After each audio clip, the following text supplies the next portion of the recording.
दादा पुढे जाताना मगाशी जसं तुम्ही एक भातखंडे जे होते त्यांच्याविषयी सांगितलं, एक कुटुंब म्हणा.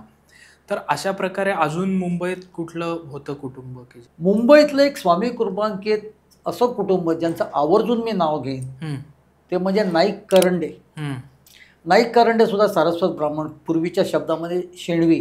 बरं, त्यांचं कुळदैवत सुद्धा मंगेशीच. बरं. राजाचा करंडा हं, छत्रपती शिवाजी महाराजांच्याकडे त्या काळात जे विद्वान होते ते ब्राह्मण आणि सारस्वत ब्राह्मण. सारस्वत ब्राह्मणाचा समाज असा म्हटला जातो हं. की ते सरस्वतीचे उपासक. बरं. त्यामुळे त्या काळात शिवाजी महाराजांनी सुद्धा त्यांना त्यांच्या पदरी ठेवलं होतं. म्हणजे त्यांच्या राज्याचे अध्यक्ष होते ते राजाध्यक्ष. मग ते आता वेगवेगळं आडनावं लावतात. हं, तसंच त्यांचा जे संबंध ते आताच्या भाषेत बोलायचं तर त्यांचे जे सगळा पैसा अडका सांभाळणारे जे कोण होते, हं. कोषाध्यक्ष वगैरे आपण ज्यांना म्हणतो, ते सुद्धा शेणवी होते आणि ते नाईक होते. त्याच्यामुळे त्यांना ते त्या काळातला राज्याचा करंडा, हां. पूर्ण जे हे असायचं धन, हं, त्या हं. धनाचा करंडा तो त्यांच्याकडे असायचा. म्हणून त्यांना नाव पडलेलं नाईक हां, आणि त्यांना नाव पडलेलं करंडे. म्हणजे आज सुद्धा त्यांना आपण नाईक करंडे म्हणून ओळखतो. हां. हे स्वामी महाराजांची अक्कलकोटात महाराज येण्याच्या अगोदरपासूनचे निस्सिम भक्त. बरं. त्याआधी पूर्वी मुंबईलाच राहत होते. त्यांच्या घरामध्ये स्वामी महाराजांचं, आता अलीकडची गोष्ट साधारण एक 50-60 वर्षापूर्वी महाराजांची पावलं उमटलेली. बरं. त्यांच्याकडे महाराजांच्या पादुका होत्या, महाराजांची काठी होती, महाराजांची रुद्राक्षी होती, म्हणजे अजूनसुद्धा त्या आहे. फॅमिलीमध्ये आहे. बरं. आणि महाराजांचे ते निस्सिम भक्त. मला वाटतं मी गेल्या एपिसोडमध्ये आपल्याला सांगितलेलं आहे की एका मुलाचा पाय सडलेला असतो, सेप्टिक हो. वगैरे, तेच हे घराणं. अच्छा. हां, मी आता हां, हां. मुद्दामून त्या सगळ्या गोष्टी रिपीट करत नाही. हं. ते अक्कलकोटात महाराज आल्यानंतर सुद्धा अक्कलकोटच्या महाराजांचं दर्शन घेण्यासाठी ते नेहमी जात असतात. आणि हे एकमेव असं घराणं आहे की ज्यांच्याकडे मुंबईला सगळे संत हां. त्यांच्याकडे येऊन खाऊन जेवून बिवून तिथे ते राहायचे. वाह! म्हणजे अगदी गाडगे महाराज म्हणू नका किंवा इतर सगळे संत जेवढे जेवढे होते. मग त्याच्यामध्ये मी एक एपिसोड स्वामी महाराजांचा केलेला आहे, वाघदेव महाराज. हं, हं, हं.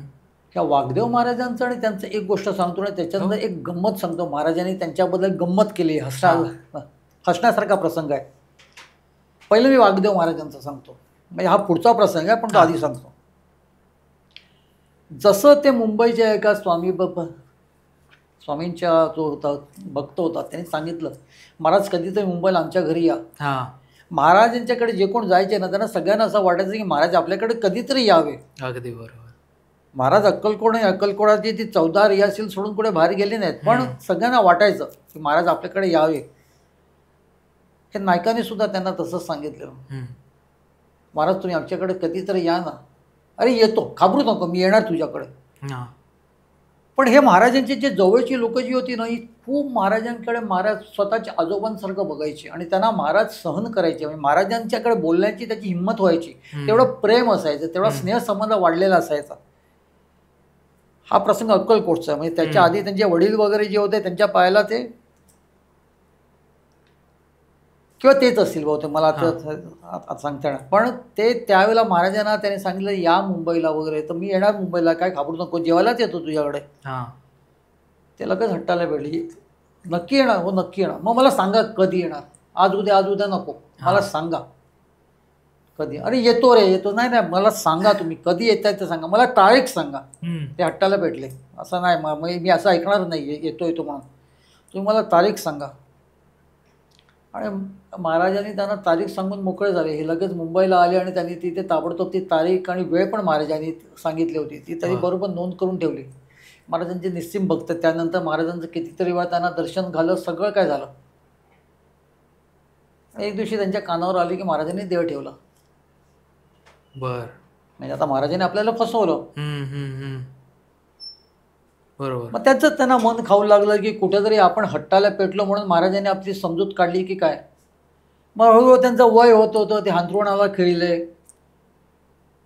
त्यांना उभं राहता येईना, चालता येईना, वयच होत होतं ना. म्हणजे पण ते त्यांना ती तारीख मात्र त्यांनी लक्षात ठेवली आणि एकच त्यांच्या मनामध्ये खंत होती की कुठेतरी महाराजांनी आपल्याला फसवलं. मग बहुतेक त्याचा अर्थ असा सुद्धा असू शकेल की आपण महाराजांच्या पाठीत महाराजांच्या कणपणीवरतीच बसलो. हा स्वामी सुतांना तरी महाराजांनी कुठे सोडलं? महाराजांच्याकडे महाराजांच्या गणपतीवरती जाऊन बसलेले स्वामी सुतांची आई. हो तसाच काहीचा हा प्रसंग असावा आणि आपल्याला महाराजांनी फसवलं असं ते स्वतःच्या मनाशी गृहीत धरून. पण एक दिवस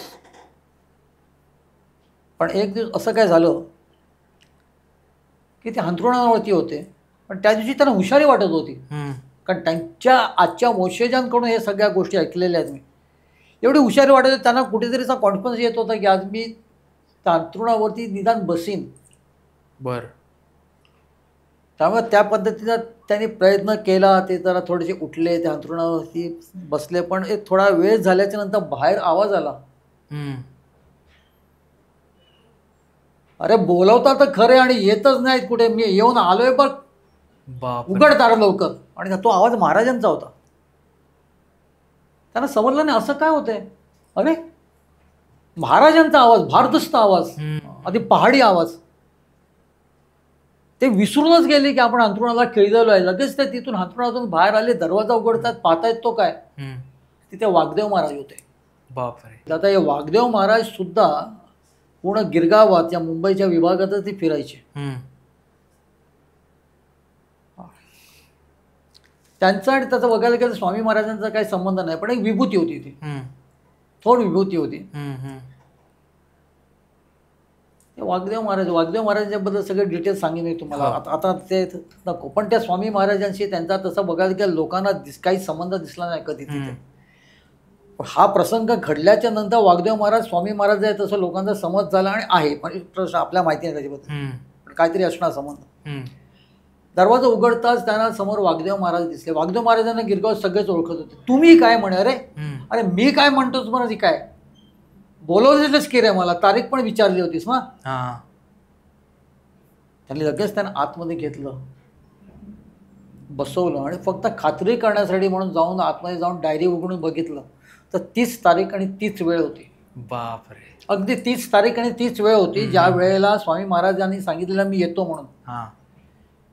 तर आतमध्ये घातलं, ते पोटभर व्यवस्थित जेवले, छान झालं सगळं वगैरे. आणि त्या वेळेला त्या नाईक करंडेंच्या लक्षात आलं की महाराजांनी आपल्याला फसवलं नाही. आणि महाराज देहापुरतेच नाहीत, म्हणजे महाराजांची मर्यादा देहापुरती नाहीये.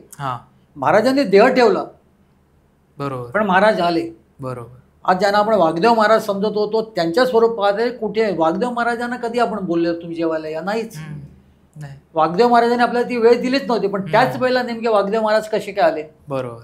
त्यामुळे वाघदेव महाराज सुद्धा स्वामी महाराजांशी संबंधित काही प्रमाणात, जसं स्वामी भक्तांचं नंतर मग एक समज झाला आणि आहे अर्थातच काहीतरी संबंध असणार.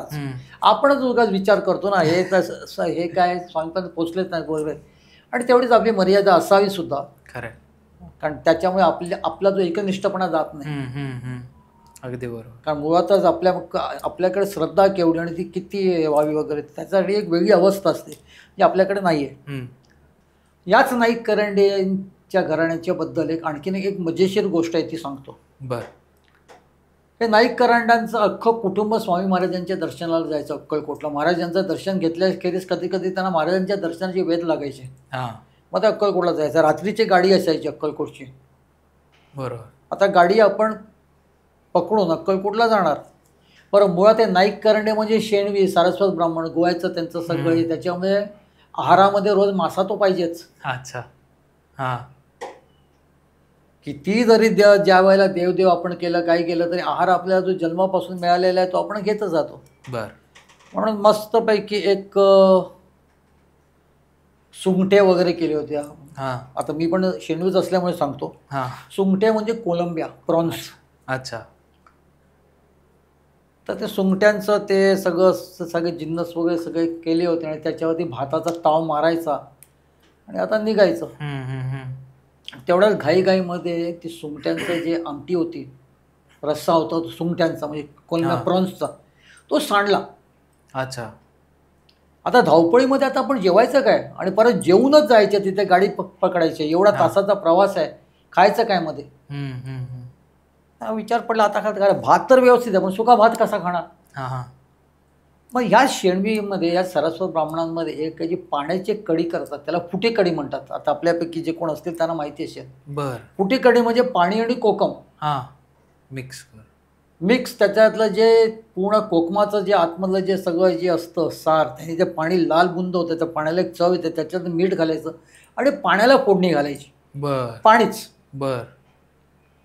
म्हणजे एखाद्या गुलाबाच्या सरबतासारखी ती कढी होते, पण ती वा. खारट असते, त्याच्यात मिरच्या वगैरे कुटून घातलेल्या असतात. रेसिपी अख्खी सांगत नाही, पण ती कढी आणि ते भाताबरोबर खातात. त्याला फुटी कढी म्हणतात. एकच त्यांना सुचलं की आता फुटी कढी खाऊनच यायचं सारखं आहे, आता आपल्याला आणखीन कुठे वेळ पण नाही, आणखीन काय करायला. लगेच ते फुटी कढी करतात. ती मस्त पोट भरून जेवतात आणि गाडी पकडून अक्कलकोटला स्वामी महाराजांकडे जातात. स्वामींचं दर्शन घेतात. स्वामी आपले जोराने हसतायत. त्यांना कळत नाही आपल्याकडे नजर गेल्यावरती महाराज हसतायत, कारण नेहमीसारखी प्रचंड गर्दी असते. कुठेतरी आपल्याकडे नजर गेल्या गेल्या महाराज याच्या एखाद्या लहान मुलासारखे खतखुतून हसतायत. सगळेच एकमेकाला एक विचार, आपल्याकडे पाहिल्यावरतीच हसतायत. हो म्हणे, आपल्याकडे पाहिल्यावरच हसतं, काय माहिती वगैरे काय. नंतर मग असं करता करता करता जेव्हा ते महाराजांच्या समोर येतात, ते सगळं कुटुंब, त्या परिवारातल्या त्या बाईला महाराज ते कोकणीमध्ये विचारतात. महाराजांना किती भाषा अवगत होत्या हा एक मोठाच प्रश्न आहे. महाराजांनी ब्रिटिशर्सकडे इंग्लिशमध्ये, पंजाब्याकडे त्यांच्या ते टिपिकल पंजाबी भाषेमध्ये, वेगवेगळ्या कन्नड येत होतं वगैरे. ॲक्च्युअली खरं सांगायचं तर कन्नडला ते ॲक्च्युअली काही होते नाही असं नाही, सोलापूर भागामध्ये, पण त्यांना सगळ्याच भाषा येत होत्या. बरं, कोकणीमध्ये सुद्धा फरक आहे. स्वामी सुतांच्या मठातले काही माणसं जेव्हा महाराजांकडे गेले होते आणि महाराजांनी गुळ आणायला सांगितलं, तेव्हा एक बानकोटी होता, बानकोटी. त्या बानकोटी माणसाला स्वामी महाराजांनी सांगितलं, जा जाऊन गुळ आण माझ्यासाठी. तो ते गुळ आणायला गेलेला असताना मध्ये त्यांचे तो ती पुडी सोडतो आणि त्याच्यातला थोडा गुळ खातो स्वतः. आणि तो खात गुळ येत असतो, तर इथे महाराज एखाद्या लहान मुलासारखे रडतात. अरे तो लखा माझा गुळ खाता. म्हणजे त्या टिपिकल बानकोटी लोकांच्या भाषेमध्ये जे थोडंसं कोकणी होतं. हे उदाहरण दिलं, ते सुद्धा मुंबईवरूनच आले होते. आता इथे परिस्थिती अशी काय, गोव्याचे नाईक करंडे, शेणवी किंवा सरस्वत ब्राह्मण हे महाराजांच्या पुढे गेले होते. महाराज आणखीन जोरजोराने हसायला लागले, खतखतून हसायला लागले, आणि ते खतखतून हसायला लागले. आणि ते हसता हसतात महाराजांनी त्यांना कोकणीमध्ये विचारलं, बरे सुंगट्याचे रानलेने, म्हणजे चांगलं सुंगट्याचं कोलंब्यांचा तू स्वयंपाक केला होता. रानले म्हणजे स्वयंपाक करणं. बरे करून सुंगट्याच्या तू रानल्या होते. शीत उदका बरोबर खाल्ले. शीत म्हणजे भात कोकणीमध्ये, आणि उदक म्हणजे पाणी. शीत उदका बरोबर खाल्ले आणि जोरजोराने हसू लागले परत. त्याला काहीच कळेना सुरुवातीला. आणि मग त्यांना एकदम स्ट्राईक झालं, अरे सुंगटाचे रानले म्हणजे कोलंबीचा स्वयंपाक केला होता, आणि शीत उदका बरोबर खाल्ले म्हणजे भात पाण्याबरोबर खाल्ला, कारण त्या पाण्यालाच फोडणी देऊन कढी केलेली. हा एक मजेशीर प्रसंग. स्वामी महाराज मिश्किल होते. स्वामी महाराज एवढे मिश्किल होते ना, की आज खरोखर मला कधी कधी असं वाटतं की माझ्यावर महाराज बोलले असते. म्हणजे प्रत्यक्ष आज आपल्याला त्यांच्या स्वरूपामध्ये एकरूप होण्याचा प्रयत्न करतो, पण महाराजांच्या प्रत्यक्ष देहस्वरूपीचं महाराजांच्या समोर आपण आलो आज, तर आपल्याशी सुद्धा महाराजांची मस्करी चेष्टा झाल्या असत्या. महाराज ग्रेट होते, ग्रेट.